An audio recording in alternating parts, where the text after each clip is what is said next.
Olá, galerinha do sétimo ano! O meu nome é Vinícius. Nessa aula de hoje de ciências vamos falar de características gerais dos seres vivos. Então, sem mais delongas, solta a vinheta.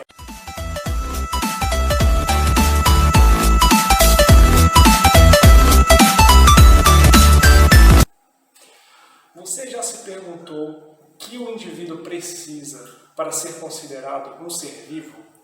Em outras palavras, o que existe em nós, seres humanos, que está em comum com outro ser vivo, como por exemplo a bactéria?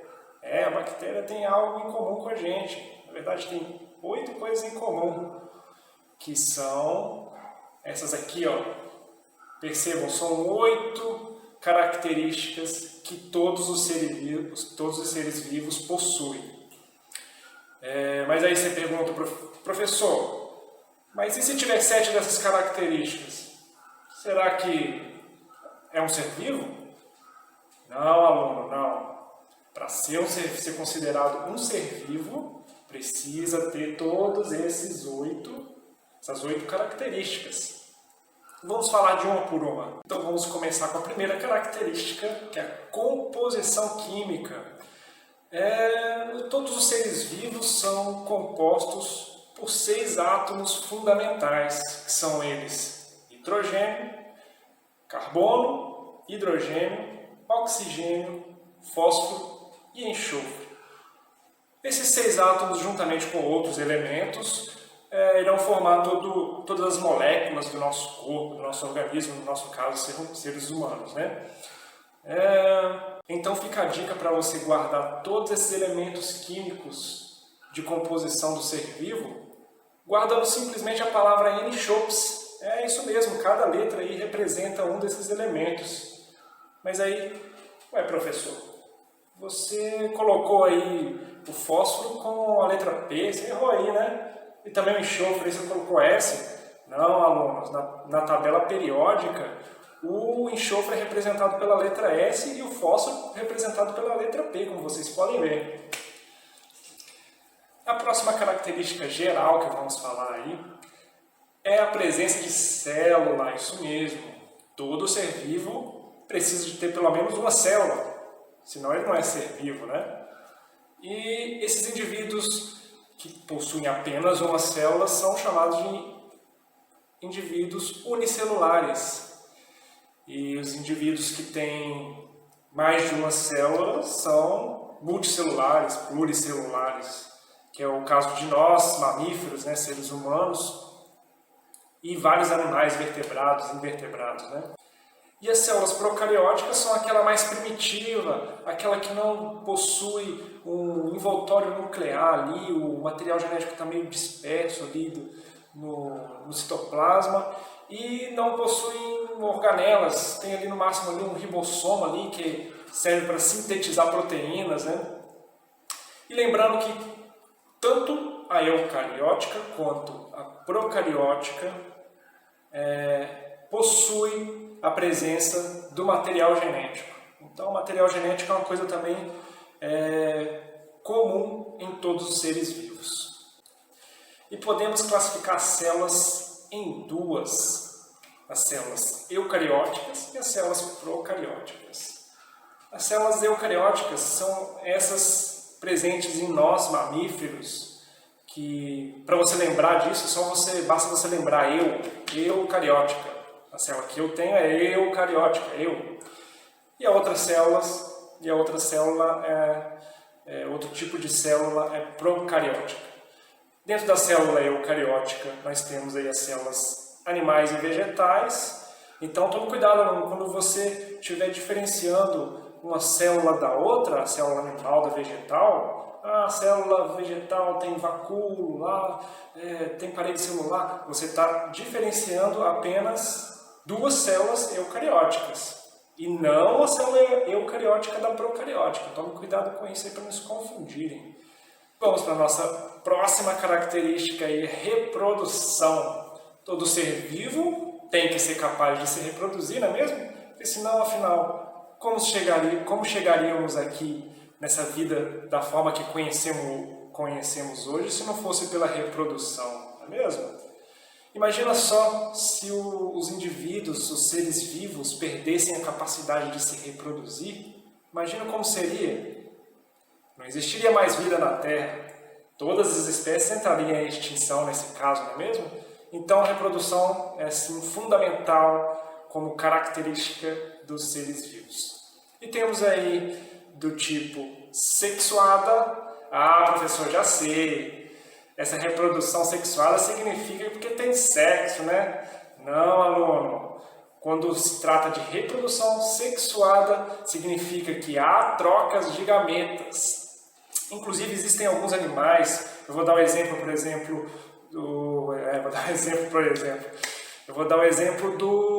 da estrela do mar, que é um invertebrado marinho. Ela tem um tipo muito peculiar, né?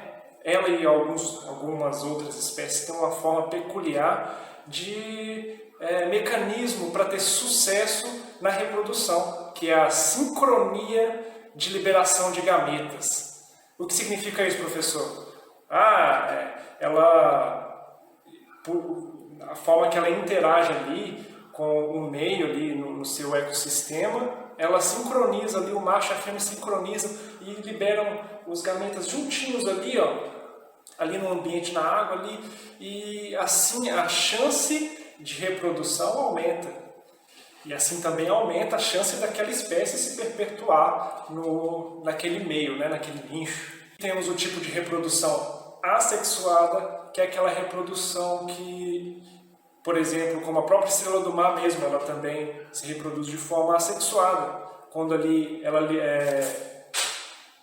Quando ocorre a fragmentação de um pedaço dela, que se for de um tamanho suficiente, aquele pedaço ali, que se fragmentou do corpo da estrela do mar, ela vai formar um clone dela, ele vai crescer e formar um outro indivíduo. Então, quando se trata de reprodução assexuada, basicamente, de forma bem simples de se dizer, é como se o animal estivesse fazendo um clone dele, né? Não tem troca de material genético, ele apenas faz um clone. E existem alguns tipos de formas de reprodução assexuada que talvez numa próxima aula a gente vai discutir melhor. Nutrição. Todo indivíduo, todo ser vivo, ele vai ter uma forma de se nutrir, é uma característica de um ser vivo. Poder se nutrir, ele possui um metabolismo, ou seja, metabolismo significa reações químicas no qual com o intuito de obter energia para a sobrevivência daquele organismo, daquele ser vivo. E temos aí os seres autotróficos, são aqueles que produzem o próprio alimento, né? Ou seja, temos exemplo aí da fotossíntese que as plantas e as cianobactérias fazem, que elas captam a luz solar e transformam em energia. Por todo aquele processo que a gente chama de fotossíntese, transforma a luz solar em energia para a existência daquele ser vivo, daquela vida. E os seres que fazem quimiossíntese da mesma forma ali. Ele transforma elementos químicos ali em energia, por um processo bem complexo também, que a gente não vai entrar em detalhe, mas que vocês precisam saber que existe esse processo de obtenção de alimento, que vem de dentro, né? Que vem o próprio ser vivo, produz isso internamente.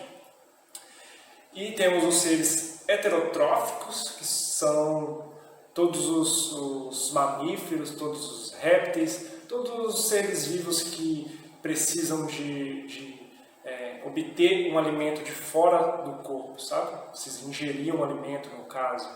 Gente, o crescimento também é uma característica importante do ser vivo. Todo ser vivo ele cresce. Mas, professor, mas e a bactéria? A bactéria também cresce? A bactéria não é miudinha assim também? Não, alunos.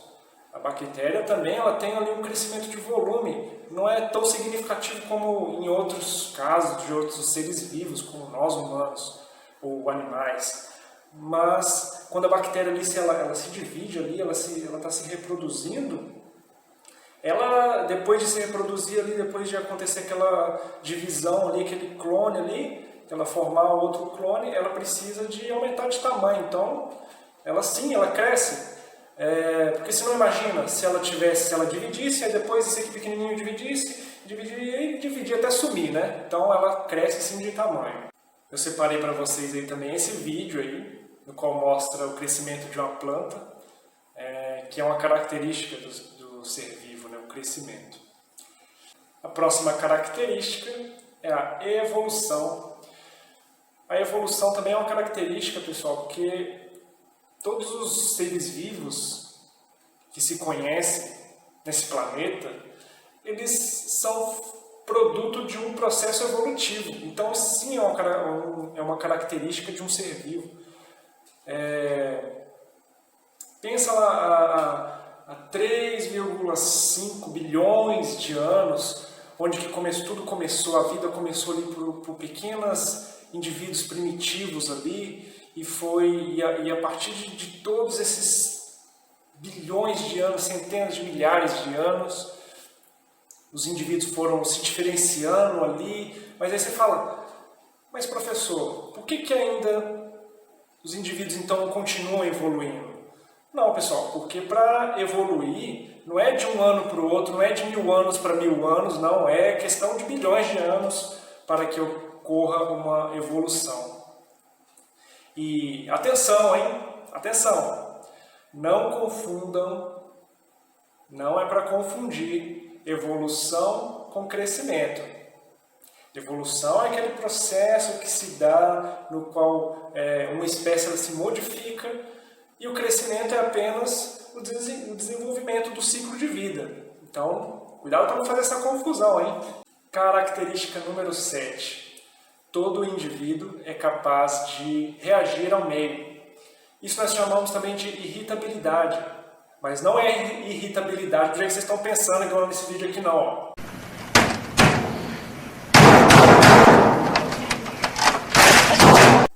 Irritabilidade é a capacidade que todo organismo tem de responder a um determinado estímulo, seja ele interno ou externo. Então, os animais podem reagir a estímulos, como, por exemplo, vou dar um exemplo, que é quando na presença da luz ou na ausência da luz, a pupila do nosso olho ela dilata ou contrai. Isso é um exemplo de reação a estímulos. Com a luz vai contrair e sem a luz ela vai dilatar. Outro exemplo também, no caso das plantas, que também são capazes de reagir a estímulos, o fototropismo. O fototropismo nada mais é do que a reação que a planta tem ao estímulo da luz.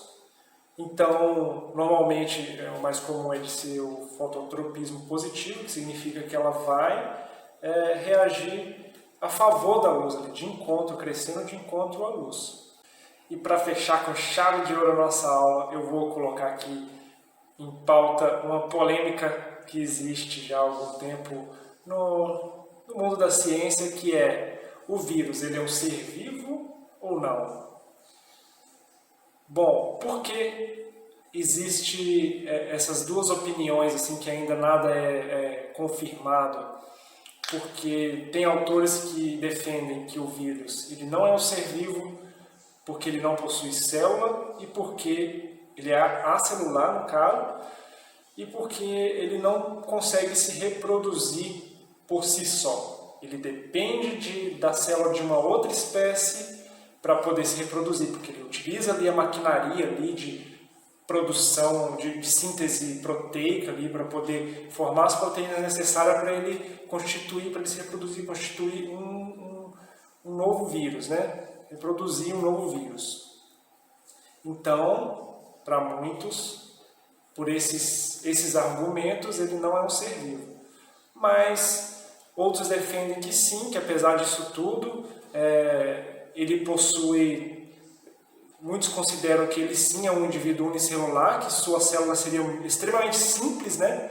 Uma forma bem simples de célula, mas que é uma célula sim, mas isso ainda não tem um certo consenso sobre se o vírus é ou não um ser vivo. Na minha opinião, ele é sim um ser vivo, né? Que ele é capaz, ele tem ali ácidos nucleicos também, ele tem todas as outras características e, apesar de utilizar a maquinaria de outros seres vivos, de outras células, ele se reproduz, ele consegue se reproduzir ali utilizando a maquinaria de outros seres vivos. Então, obrigado, galera, pela atenção. Até a próxima aula. Abração.